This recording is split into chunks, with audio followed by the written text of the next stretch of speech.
हम अक्सर सुनते हैं कि एक ज्ञानी महात्मा है, वो सारे संसार का सत्य जानते हैं, उनके पास हम अपनी समस्याओं का समाधान पाने जाते हैं। ये उचित भी है कि हमें ज्ञानी ध्यानी लोगों से जीवन और संसार का सच जानने का यत्न करते रहना चाहिए।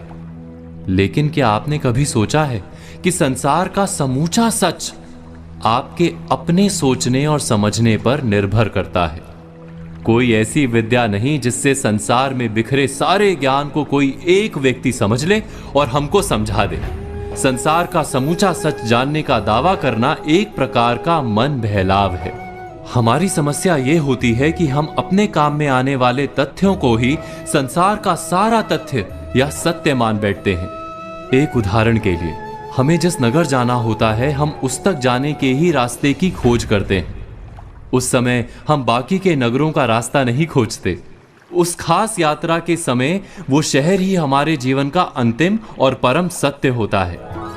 इसी तरह जब हम जीवन के किसी काल में किसी समस्या के समक्ष होते हैं, तब उस समस्या से पार पाना ही हमारा जीवन सत्य होता है।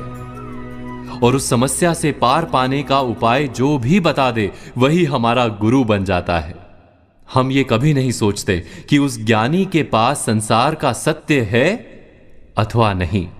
इस संसार के सत्य को समझने के लिए हम आपको एक कहानी सुनाते हैं। एक समय की बात है, महात्मा बुद्ध से उनके शिष्य आनंद ने प्रार्थना करते हुए उनसे संसार के सत्य को समझने का आग्रह किया। भगवान बुद्ध कुछ देर मौन रहे। वो सब उस समय जिस इमली के पेड़ के नीचे बैठे थे, उसकी डालियां बहुत नीचे तक, लगभग भूमि तक आ रही थी। वो पेड़ महाविशाल और घना था। आनंद उत्तर की प्रतीक्षा में मौन रहे। कुछ देर बाद महात्मा बुद्ध ने हाथ उठाकर उस महाविशाल इमली के पेड़ की एक छोटी सी टहनी से कुछ पत्तियां तोड़कर अपनी मुट्ठी में बंद कर लीं और आनंद से बोले, आनंद, ये महान वृक्ष संसार के समान है और मेरी मुट्ठी में बंद ये कुछ छोटी छोटी पत्तियां मेरा सांसारिक ज्ञान है। इस संसार को समझना किसी एक के बस की बात नहीं।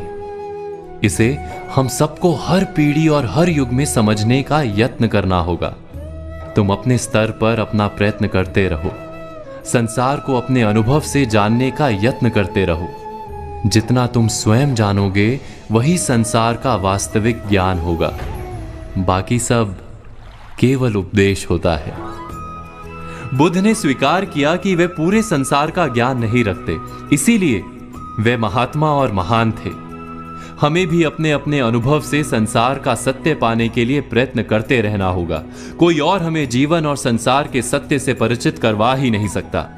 हां, हमें भुलावा देकर भटका अवश्य सकता है। इस पर विचार, मनन और चिंतन अवश्य कीजिएगा।